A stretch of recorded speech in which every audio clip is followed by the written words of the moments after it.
wir wieder mal beim Immo-Verhör. Akte Krawitz. Was ist passiert, dass du wieder hier auf der Insel gelandet bist? Ja, ein bisschen Sehnsucht nach der alten Heimat. Ich habe ja 12 Jahre hier gelebt und habe auch noch einen großen Freundeskreis hier, den ich gerade so abklapper. Und ja, es ist ein bisschen wirklich wie nach Hause kommen. Fühlt sich noch sehr heimelig an. Das glaube ich dir, vor allen Dingen auch mit dem schönen Wetter hier zum Golfspielen. Ja, das stimmt. Und die ganzen Golfplätze, die es hier gibt. Ja, mehr als 20. Also da muss man auch sagen, da ist Mallorca ein kleines Golfparadies eigentlich. Ja. Wie war es denn, als du auf der Insel gelebt hast? Was war für dich so was waren die ausschlaggebenden Punkte, dass du gesagt hast, Mallorca? Naja, wir haben hier viel mit Peter gearbeitet in den 90ern, haben Platten hier aufgenommen und dementsprechend viel war ich auch da. Und ich hatte so ein paar private Schicksalsschläge. Meine Oma ist verstorben und Trennung von der Freundin damals. Und ich wollte einfach einen kompletten Tapetenwechsel. Sowieso wettermäßig war natürlich ein ganz großer Faktor. Generell fühle ich mich auf Inseln sehr geborgen, weil es so ein bisschen abgeschottener ist. Man sieht, ja, das hat so ein Ende. Es ist so. Ach so, übersichtlich, das ist übersichtlich. So. Ja.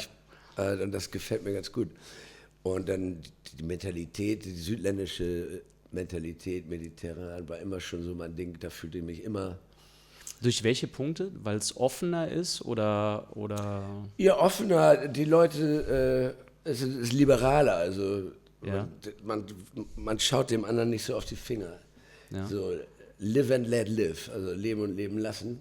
Genau. Und ja, ich liebe die Küche. Man ist schnell überall in Europa, also du findest immer einen Flug, du kommst immer weg. Und ja, so. Gute Flugconnection. Ja. Was war so dein Lieblingsessen? Oder welches ist dein Lieblingsessen? Ich esse für mein Leben gern und ich liebe sämtliche Küchen. Ich kann allem was abgewinnen. Aber tatsächlich, ganz simpel, Pamboli, schöner Schinken, einfach Tomatenbrot, so die simplen Sachen. Klar, frischer Fisch und so. Tapas zum Beispiel? Tapas in allen Variationen, ja. Klar. Auch schön immer, wenn man mit Freunden und Familie sitzt und dann einen schönen Tapas-Tisch hat. Und so, jeder von weil ich mich auch nie entscheiden kann, was will ich wirklich. Ja. Also nehme ich gerne alles und davon dann so ein bisschen und dann bin ich eigentlich immer gut dabei. Me too, das geht mir auch so. Ja, nein, gut. Du warst mehr in der nördlichen Zone, als du gelebt hast, bist aber auch relativ viel die letzten Jahre im Südosten gewesen. Korrekt. Südosten, was sagst du dazu so?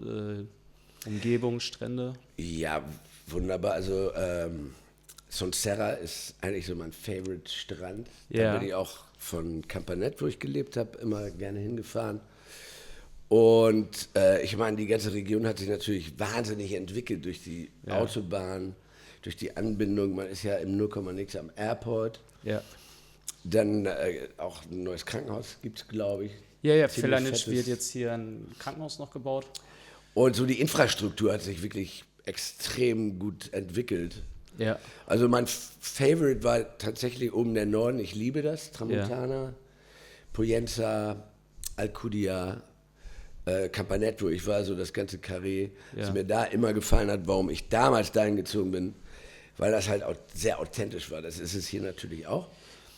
Aber ich war damals in Campanet einer der wenigen Ausländer, so ungefähr. Das wird sich heutzutage vielleicht aber auch ein bisschen verändert haben. Ich fahre nachher mal rüber. Ich war lange Dann kannst nicht, du uns ja Bescheid geben. Ich guck's mir mal an. Also ich mache nachher guck mir mein altes Haus. Vielleicht besuche ich die Leute, die da jetzt drin leben und guck, was aus dem Haus so geworden ist. Schön. Das war ja auch ein schönes Haus da im Dorf. Schön super. Abgelegen. Mhm. Ja, auch sehr schöne Zone.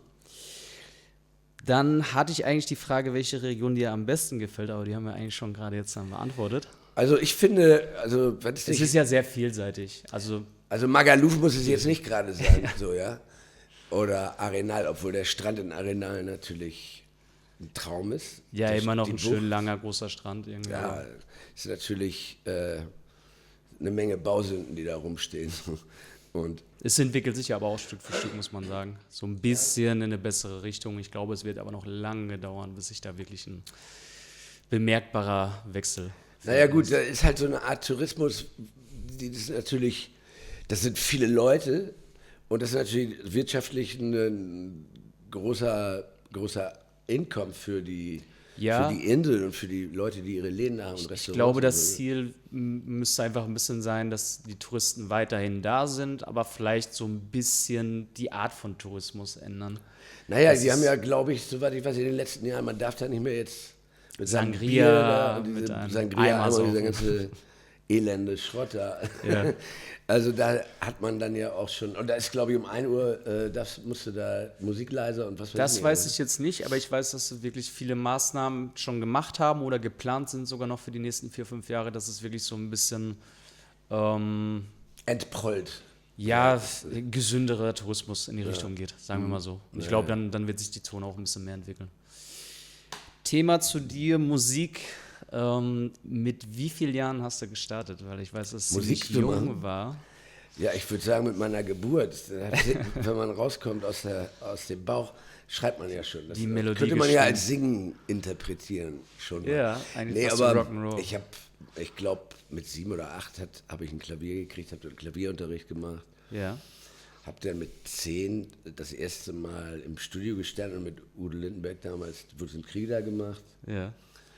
Und ja, eigentlich mein Leben lang. So, Also wirklich da so fast reingeboren, ne? Ja. Das kommt natürlich auch durch deine Familie natürlich. klar. Musikerfamilie. Blieb nicht viel Alternative. So. Es gibt auch für mich keine, so, weißt du? Das ist aber auch was Schönes, wenn man das total. sagen kann. Absolut. Ne? Also da kann man sich auch realisiert fühlen, glaube ich, mit dem Ganzen. Ja. Von den Namen, die du in letzter Zeit, mit denen du zusammengearbeitet hast, Peter Maffay, Udo Lindenberg, Helene Fischer, wie geht die Liste weiter? Daniel Wirth.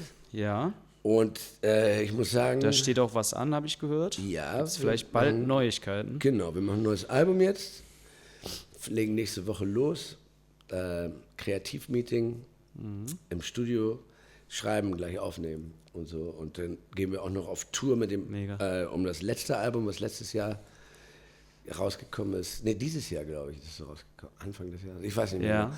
Auf jeden Fall waren wir da schon mit auf Tour und jetzt klappern wir den Rest des Landes ab, wo wir noch nicht waren. Schön. Und ehrlich gesagt, diese 4, das ist schon sehr ausfüllend zeitlich so. Ja. Nein, also das ist so, das sind. Viel mehr kann man da eigentlich gar nicht so machen. Da bleibt nicht viel Zeit übrig, ne? Also Also heutzutage ist es ja so, dass man viel zu Hause machen kann. Also ich spiele zu Hause, habe ich mein kleines Studio und da nehme ich dann auch für Leute was auf und schicke das dann so. Ja, also eigentlich Homeoffice. Ja, Homeoffice, genau. Das haben wir auch bei immer mehr Kunden irgendwie, wo sie sagen, irgendwie so deswegen ist Mallorca oder irgend so eine andere Location außerhalb von Deutschland interessant, wenn man von sozusagen Deutschland seinen Job hat, immer noch gut verdient, aber woanders das dann genießen kann. Genau. Und das ist dann eigentlich eine ganz gute Kombination. Thema, warum glaubst du, kommen auch so viele bekannte Leute, sagen wir mal jetzt einfach Promis auf Mallorca? Was zieht generell, sagen wir mal, bekannte Leute? Ist es die Privatsphäre? Ist es einfach, weil es eine Insel ist und man eine gute Connection aus Deutschland hat, hier hinzufliegen? Oder? Ich denke, da hat jeder so seine eigenen Gründe. Generell glaube ich, dass man hier ein sehr zurückgezogenes Leben fernab des Rampenlichts, sag ich mal. Der Publicity, Also man kann sich hier sehr, sehr gut zurückziehen und sich frei fühlen. Das ist ein springender Punkt. denke ich schon. Dann natürlich, wie gesagt, der Flug ist nix, 2 Stunden, weißt du? Mittlerweile aus USA, Amerika. Ja, habe ich Aus den gehört. Staaten mittlerweile auch, aus New York, Miami mittlerweile. Direkt Und das hier. wäre direkt bis nach Krass. Mallorca. Und Wahnsinn. das ist natürlich ein riesiger Unterschied auch für die Leute mittlerweile aus Amerika. Ja. Deswegen sehen wir auch, dass immer mehr Kunden auch jetzt aus Amerika hier kaufen.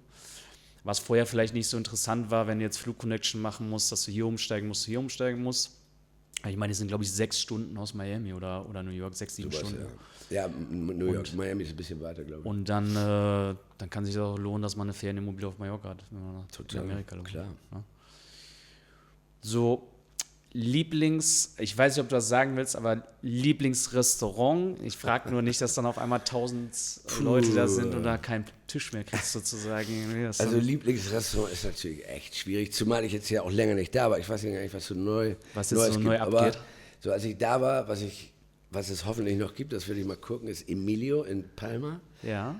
Was für eine Richtung von Das Küche? ist so, Emilio ist Südamerikaner, so Ceviches, geiler Seafood. Ah, lecker.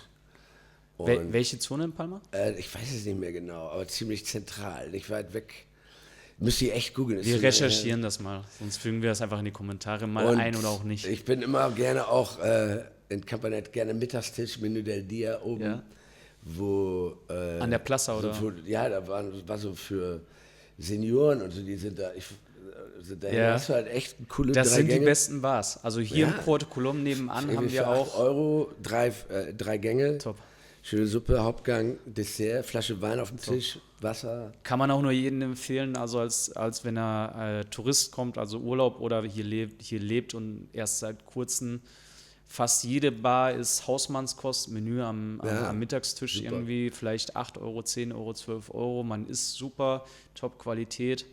Und vor allen Dingen, man lernt auch so ein bisschen das Kulinarische ein bisschen mehr kennen. Ja, dann natürlich muss man das El Cruce hier in Filanice erwähnen, beziehungsweise in Petra. Mega. Ich weiß nicht, wie viele Plätze, 2000 Plätze oder so. Authentischer geht's, glaube ich, nicht. Und ein Chuleton, ich meine, so ein Teil kannst du 2 Tage dann essen. Ja, ich glaube, eine Flasche Wein 15 Euro oder so. Rund um die 3 Euro, ne? Am Mittagstisch unter der Woche. Ja, das ist wirklich amtlich. Und da gibt es ja auch reichlich von dieser Art, diese mallorquinischen Family-Restaurants. Ja, Gott, Bar Ramon in Puerto Alcudia, super Tapas. Ich weiß nicht, ob es das alles noch gibt, wie gesagt. Müssen wir jetzt am Aber Bar Ramon wird es wohl noch geben. La Terrazza in Alcanada. Ja. Er muss jetzt die Tage mal abchecken. In Portichol, was war da dein Lieblings? Toni, ja, da gibt es eine lustige Geschichte mit Toni, der Besitzer von Sarroqueta. Ich war mit meiner Mutter da und jetzt kann man das ja sagen, es ist ein bisschen verjährt. Wir hatten eine Flasche Wein uns geteilt. Insider-Geschichte jetzt. Und ich wollte aus der Parklücke raus und wollte meine Mama so ein bisschen auf den Arm nehmen und die da so stehen lassen. Tschüss, boom. Yeah. Und ich fahre so aus der Lücke raus, in dem Moment kommt der Toni. Und Toni habe ich beobachtet, der saß am Nebentisch und der hatte mehr als eine Flasche Wein. Ja. Und ich bin also direkt, zack, in seinen Touareg da rein. Und er konnte nicht mehr weiterfahren. Und dann sind wir, haben einen Abschlepper besorgt und er ist dann mit uns zur Autowerkstatt. Das war sehr lustig. Ja. Wir haben sehr viel drüber gelacht. Also ist der Joke eigentlich nach hinten losgegangen? Also mit der Mama veräppeln. War eine teure Angelegenheit, weil um das auch cool zu regeln, habe ich einfach hier, was kostet das so ungefähr? Ja, hier, nimm. Und das war die Sache gegessen. Dann war es geklärt. Aber seitdem sind wir irgendwie Kumpels. Ja?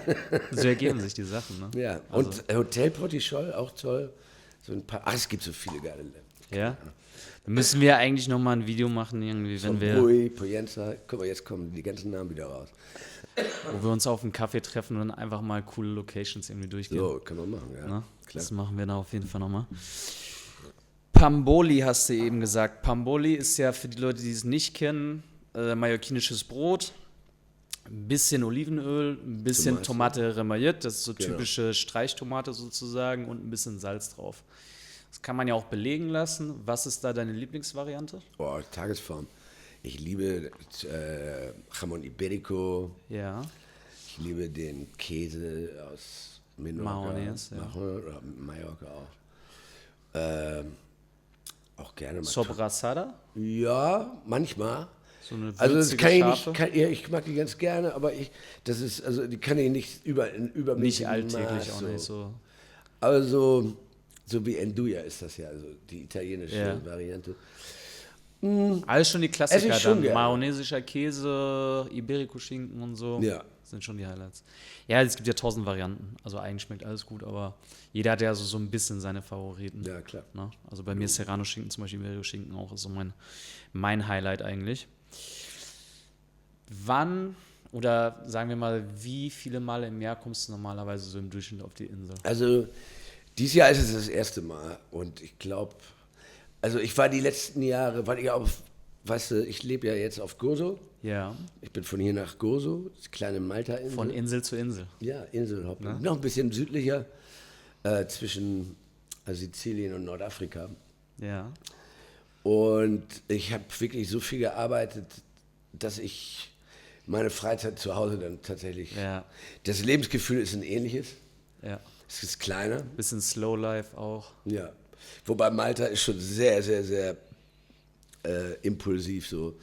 Da ist viel Verkehr, viele Leute, da geht schon schwer zur Sache. Ich war ja selber mal da, habe mir so ein kleines Bild gemacht, so eine kleine Analyse für unser Verhör hier eigentlich fast. Ja. Und auch sehr schöne Gegend.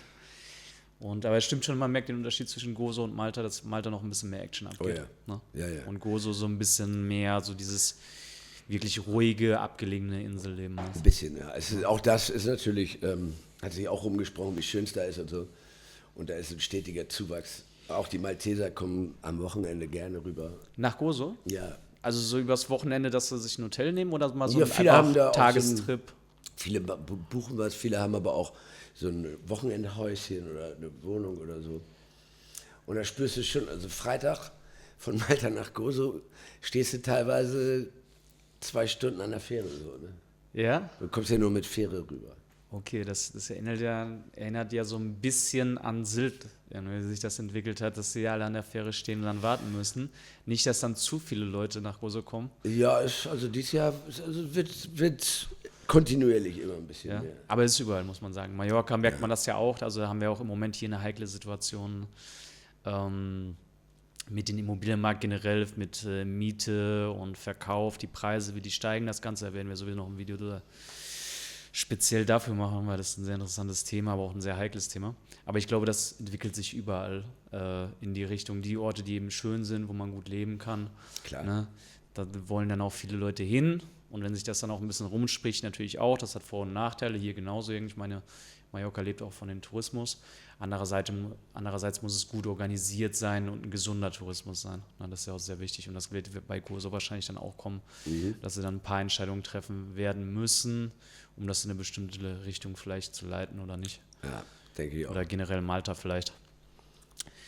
Okay, dann zum Abschluss würde ich sagen, vielleicht noch irgendeine Insider-Geschichte hier auf Mallorca, abgesehen von den Tonys Vorfall, wo du sagst, das war eine Geschichte, da will ich mich so lebenlang Mallorca dran erinnern und das ist so ein Bezug zu Mallorca.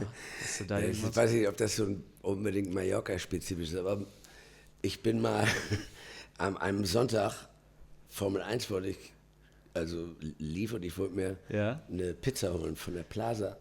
Bin raus und dann wollte einfach so blind in mein Auto steigen und das war dann nicht mehr da. Okay, und das Auto wurde wiedergefunden, komplett ramponiert. Ich weiß bis heute nicht, wie das passiert ist. Aber das Auto wurde am anderen, hier irgendwo, stand da komplett, es lag leider auch ein iPod drin und Sonnenbrillen. War ein bisschen doof. Der Wagen war einfach weg und nach 3 Wochen haben sie den wiedergefunden. Ja, von der Geschichte habe ich was gehört. Keine Ahnung, ich weiß es wirklich nicht.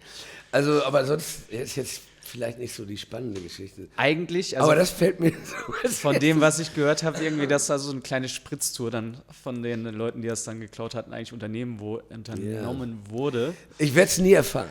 I don't know. Man muss aber sagen, die werden bestimmt eine lustige Zeit gehabt haben mit dem. Ja, ne? Toll. Aber für dich so im Nachhinein wenigstens eine lustige Geschichte zum Erzählen. Ja. Jetzt so nach ein paar Jahren kann man drüber lachen. Aber das ist bei den meisten Geschichten so, dass erst eine Zeit als das passiert ist, war ein bisschen doof. Ja, das glaube ich, ne? Und vor allen Dingen erstmal Mietwagen dann nehmen. Ja. Aber hat sich dann doch ist dann nochmal gut ausgegangen, dass du gesagt hast, die Versicherung hat es übernommen, oder nicht? Nee. Nee? Okay, dann lass uns das Thema wechseln. Ja. Gut, Pascal, dann würde ich sagen, da konnten wir den Leuten, glaube ich, einen kleinen Einblick geben, so aus deiner Sicht auch über Mallorca, über das Leben, was so Vor- und Nachteile sein können. Zum Beispiel. Also Nachteile haben wir gar nicht drüber gesprochen. Ich wüsste auch keine. Nein, ich meine, wenn man der Mutter dann einen kleinen Joke, einen Schabernack machen will und dann nach hinten losgeht. Ich glaube, das ist der einzige, den wir gesagt haben. Das war meine jugendliche Dummheit. Oder so. Also könnte man sagen, dass du Mallorca schon so von Herzen empfehlen könntest. Ja, ne? Auf jeden Fall.